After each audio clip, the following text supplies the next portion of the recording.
Michael stood at his apartment window on Christmas Eve, watching thick snowflakes drift past the streetlights below. The digital clock on his microwave blinked 11:30. His daughter Emma slept peacefully in the next room, her small chest rising and falling beneath the second-hand quilt he had carefully tucked around her shoulders hours ago. Tomorrow morning, she would wake to find the doll she had circled 17 times in the donation catalog, the one he had worked double shifts for 3 weeks to afford.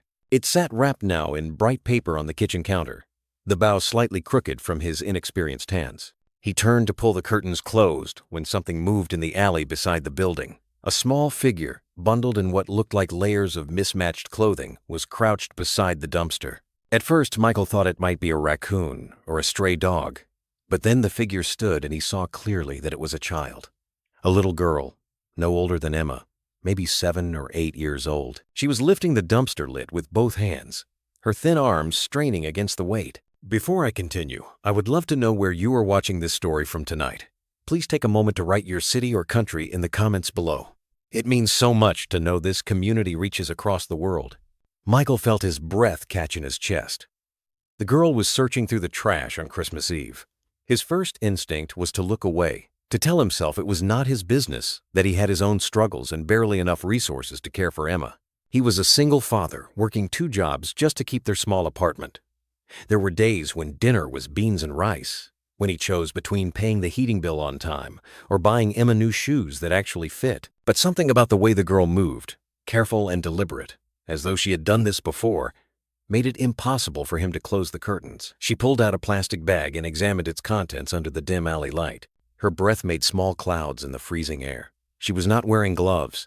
Her coat, if it could be called that, was too thin for December in Chicago.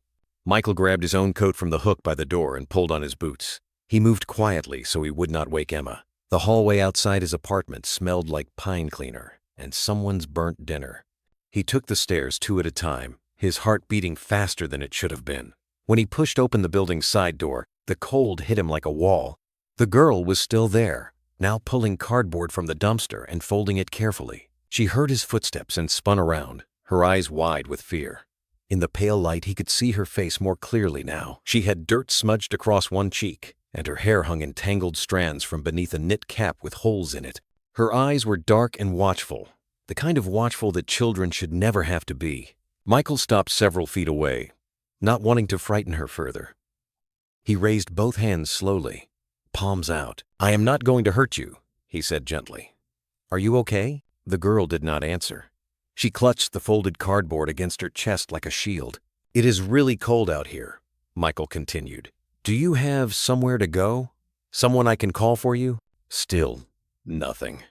The girl's eyes darted toward the street, calculating an escape route. Michael crouched down to make himself less imposing. His knees protested against the cold pavement. "What is your name?" For a long moment, the only sound was the wind pushing snow against the brick walls. Then, so quietly he almost missed it, the girl whispered. "Sophia." "Sophia," Michael repeated.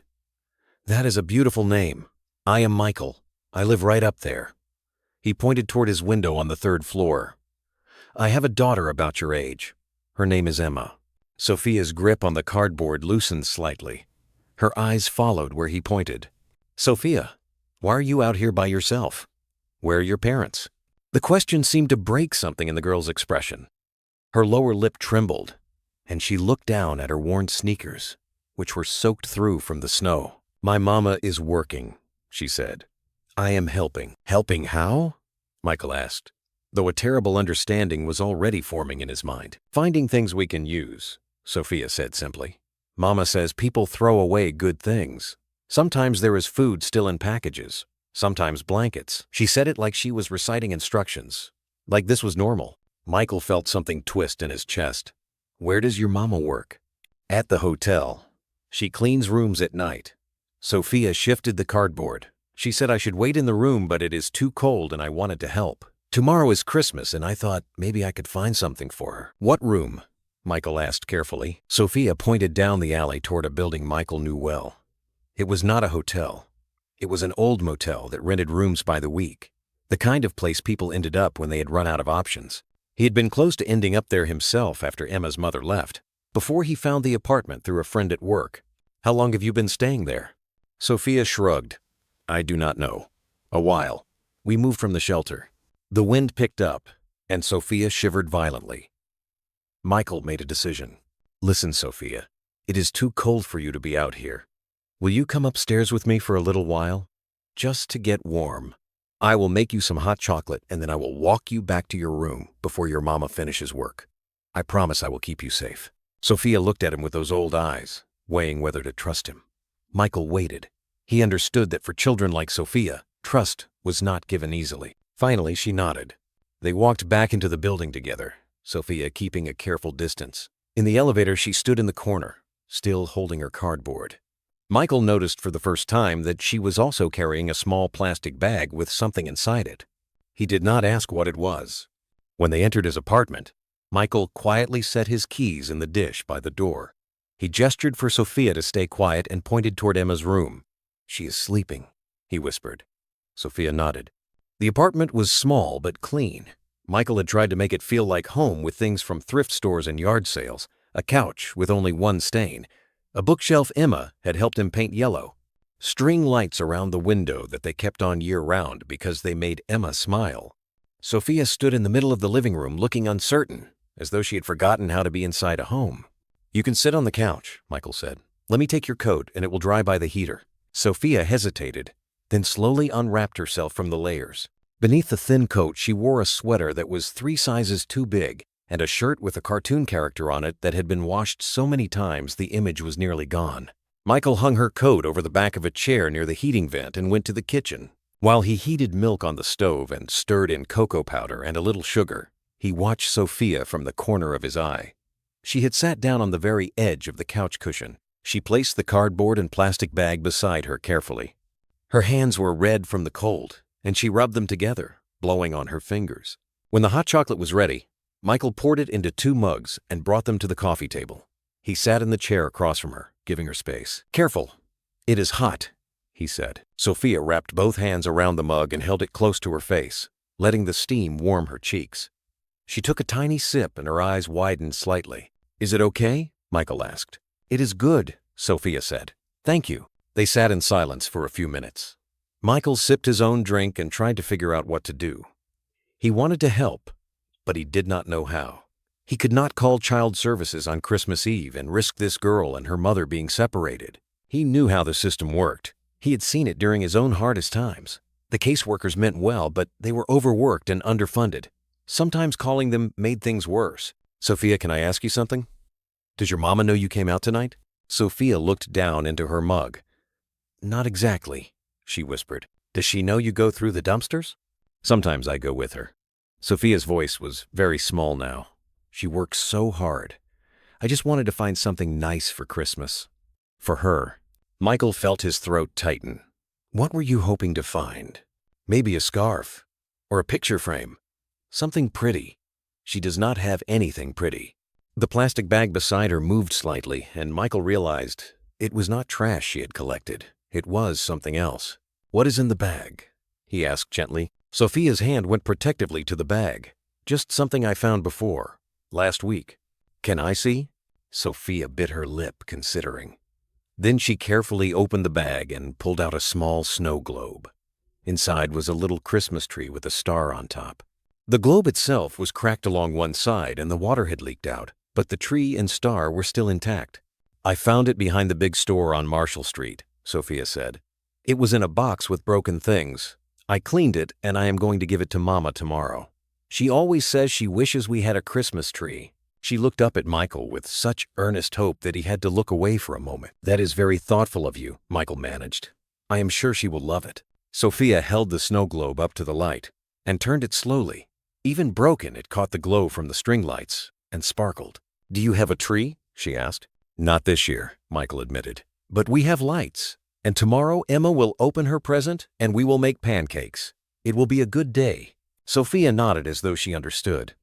Just being together is good, she said. They finished their hot chocolate, and Michael found a pair of Emma's old socks, the thick fuzzy kind, and gave them to Sophia for her feet. Her sneakers were still wet. While she pulled on the socks, Michael thought about the wrapped doll on the kitchen counter. He thought about Sophia's mother working night shifts at a rundown motel on Christmas Eve. He thought about the broken snow globe that a little girl believed was a treasure. "Sophia, what time does your mama get back?" he asked. "Usually around 6 in the morning, sometimes 7. Michael looked at the clock. It was just past midnight now, and you were going to wait in the room by yourself until then? "I do it most nights," Sophia said matter-of-factly. "I am good at being quiet." "The man at the desk does not like kids making noise." Michael rubbed his face with both hands.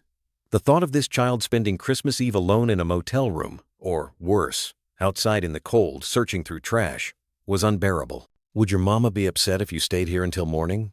he asked. "I can write her a note and take it to your room right now so she does not worry when she gets back. You can sleep on the couch where it is warm and safe. Then first thing in the morning I will walk you back." Sophia's eyes went wide. "Here?" "Yes. I will be right in that room if you need anything. And Emma is just there. You will be safe, I promise." Sophia looked around the apartment again, at the lights and the books and the warmth. "Okay," she whispered. "Which room is yours?" Michael asked. "At the motel?" 214. Michael found a piece of paper and wrote carefully. He explained who he was, where Sophia was, and that she was safe and warm. He included his apartment number and phone number. He told Sophia's mother to come get her any time or to knock when she got off work. He read it out loud to Sophia so she would know he was telling the truth. "Does that sound okay?" he asked. Sophia nodded. Michael bundled back into his coat and boots and walked the 3 blocks to the motel through the falling snow. The place was worse than he remembered. The neon sign buzzed and flickered. Half the exterior lights were out. The parking lot had potholes filled with frozen slush. He climbed the exterior stairs to the 2nd floor and found room 214. The door was thin and the paint was peeling. There was no wreath, no decoration, nothing to mark the holiday. He slid the note under the door, folding it so it would not blow away. Then he stood there for a moment in the freezing cold and prayed that Sophia's mother would understand, that she would not think he was a threat, that she would trust a stranger trying to do something kind. When he got back to the apartment, Sophia was exactly where he had left her on the couch. He brought her a pillow and one of his own blankets, the heavy fleece one. "You try to get some rest," he said. "Tomorrow is Christmas." Sophia laid down and pulled the blanket up to her chin. She looked impossibly small. "Michael?" she said as he turned off the overhead light, leaving only the string lights glowing. "Yes?" "Thank you. You are welcome, Sophia. Merry Christmas." "Merry Christmas," she whispered back. Michael went to his room, but he did not sleep. He lay on top of his covers, fully dressed, and listened to the sounds of the apartment. The heater clicking on and off, the soft rhythm of Emma's breathing through the wall, the quiet shifting of Sophia on the couch. He thought about his own life, about how hard it had been since Emma's mother walked out without even a goodbye. He thought about the shame he had felt standing in line at food banks, the anger at a world that seemed determined to grind people down. But he also thought about the people who had helped him when he needed it most. The neighbor who babysat Emma for free when Michael had job interviews. The manager at the grocery store who hired him despite his gaps in employment. The teacher who made sure Emma had school supplies without making Michael feel like a charity case. Kindness, he had learned, was not about having plenty to give. It was about giving what you could when it mattered most. Sometime around 4 in the morning, Michael heard a soft knock at the door. He got up immediately and looked through the peephole. A woman stood in the hallway, thin and tired-looking, wearing a housekeeping uniform under a coat. Her eyes were red-rimmed, and her hands shook as she held the note he had written. Michael opened the door quietly. "Are you Sophia's mother?" he asked. The woman nodded. Her voice came out rough and afraid. "Is she really here? Is she okay?" "She is safe," Michael said. "Come in." The woman stepped inside, and Michael pointed toward the couch. Sophia was asleep, the blanket tucked around her, her face peaceful in the glow of the string lights. The woman's breath left her in a rush, and she covered her mouth with both hands. Tears spilled down her cheeks. She crossed to the couch and knelt beside it, touching Sophia's hair with trembling fingers. Sophia stirred, but did not wake. "I am Michael," he said quietly. "I saw her outside by the dumpster. She was so cold. I just wanted to help." The woman looked up at him, and the gratitude and shame and exhaustion in her face was almost too much to bear. "I told her to stay in the room," she whispered. "I thought she was asleep when I left for work. I did not know she went out. She looked back at Sophia. She does this sometimes. Tries to help. Tries to find things. I have told her it is not safe, but she does not listen. She is a brave kid, Michael said. She told me she wanted to find you a Christmas present. The woman closed her eyes and fresh tears came. We do not have anything. I work as much as I can, but the motel takes most of it, and the rest goes to food. I keep telling her things will get better, but I do not know if she believes me anymore. How long have you been at the motel? 3 months. We were in a shelter before that, but they had a time limit. I am on a waiting list for subsidized housing, but it could be a year. The woman wiped her face with the back of her hand. My name is Maria. Sophia's father left when she was a baby. It has just been us since then. I am trying so hard, but it is never enough. Michael sat down in the chair across from her. I understand, he said. I really do. It is just me and my daughter Emma, too. Her mother left 2 years ago. Some days I do not know how we are going to make it. But we do. Somehow we do. Maria looked at him with a flicker of something like recognition, the kind that passes between people who have walked similar roads. I do not know how to thank you, she said, for keeping her safe, for the note, for not calling the police or child services. She swallowed hard. People see us and they think I am a bad mother. They think I do not care. But I do. I care so much it hurts. I know you do, Michael said. I can see it. And Sophia knows it too. She loves you very much. They sat together in the quiet apartment while Sophia slept, and the city outside began to stir with the earliest hints of Christmas morning. Maria told him pieces of her story, how she had been a teacher's aide before the school district cut funding, how she had lost their apartment when she could not pay rent after losing her job, how they had lived in her car for 2 weeks until someone reported her and social services got involved, how terrified she had been that they would take Sophia away. The shelter had been a blessing, but the rules were strict and the time limits inflexible. The motel was expensive and terrible, but it was a roof, and it was theirs as long as she could pay. Michael listened and did not judge because he knew how quickly life could unravel. He told her about his own lowest points. The night he had sat on the bathroom floor and cried because he did not know how to braid Emma's hair for school pictures. The time he had been $30 short for rent and had to ask his boss for an advance. The birthday when Emma said she did not need a party because she knew money was tight and he had felt like the smallest man in the world. We are doing the best we can, Maria said finally. That has to count for something. It counts for everything, Michael said. As the sky outside began to lighten, Sophia woke up. She blinked in confusion for a moment, then saw her mother and scrambled off the couch into her arms. Mama, she said, I am sorry. I just wanted to find you something nice. Maria held her tight and rocked her gently. Oh, baby, you do not have to find me anything. You are everything I need. Michael stood and went to the kitchen to give them privacy. He started a pot of coffee and thought about the day ahead. Emma would wake soon. There would be the doll and the pancakes and the small, quiet celebration he had planned. But now there was something else pulling at him, an idea forming. When Maria and Sophia finally stood to leave, Michael stopped them. Wait, he said. What are you doing today? For Christmas? Maria glanced down. Nothing really. I have the day off, but we will just stay in the room. Maybe watch something on my phone. Michael made his decision. Come back, he said. This afternoon. Bring whatever you have and come have Christmas dinner with us. It will not be fancy.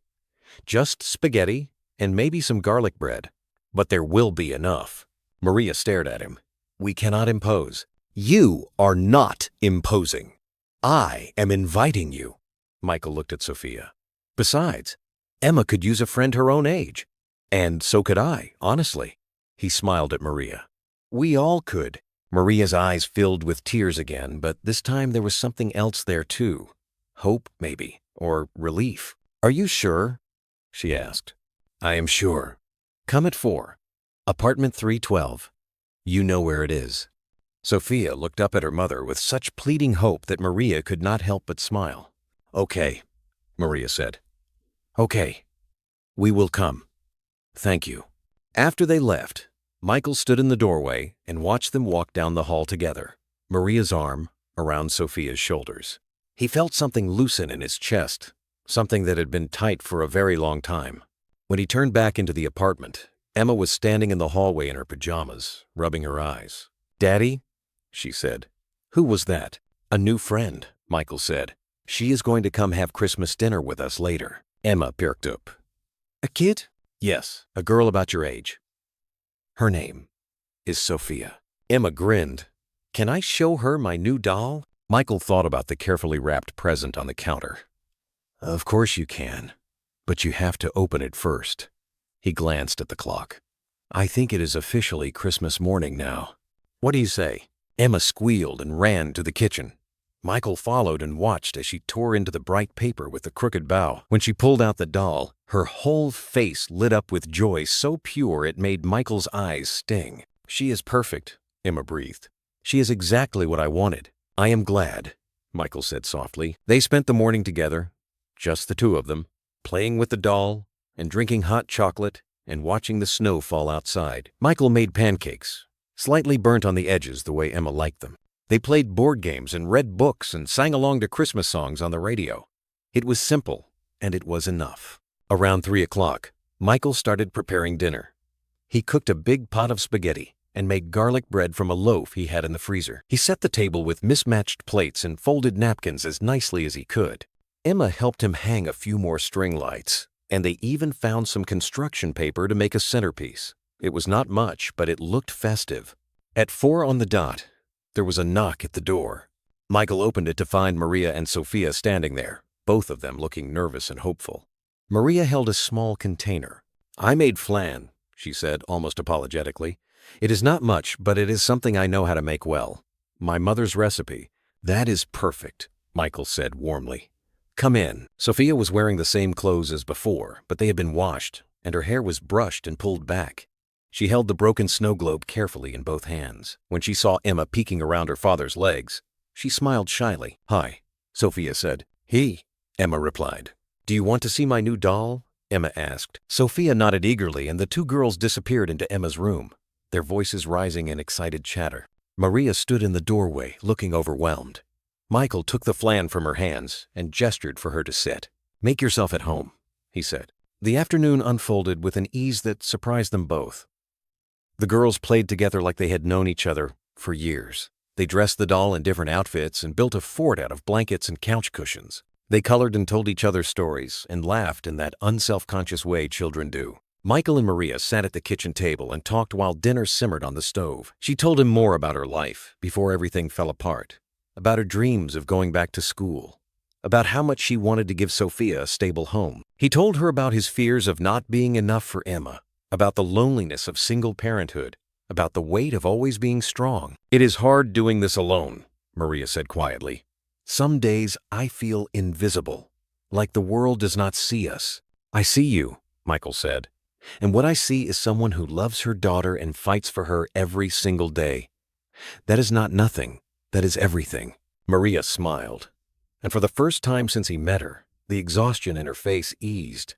When dinner was ready, they all sat together at the small table. Michael said a simple grace, thanking the universe for food and warmth and new friends. They ate and talked and laughed. Sophia told Emma about finding treasures in unexpected places. Emma showed Sophia how her doll's eyes closed when you laid her down. Maria complimented Michael's garlic bread. Michael insisted the flan was the best dessert he had ever tasted, and Emma agreed with chocolate-rimmed lips. After dinner, the girls returned to their fort, and Michael and Maria cleaned up together in comfortable silence.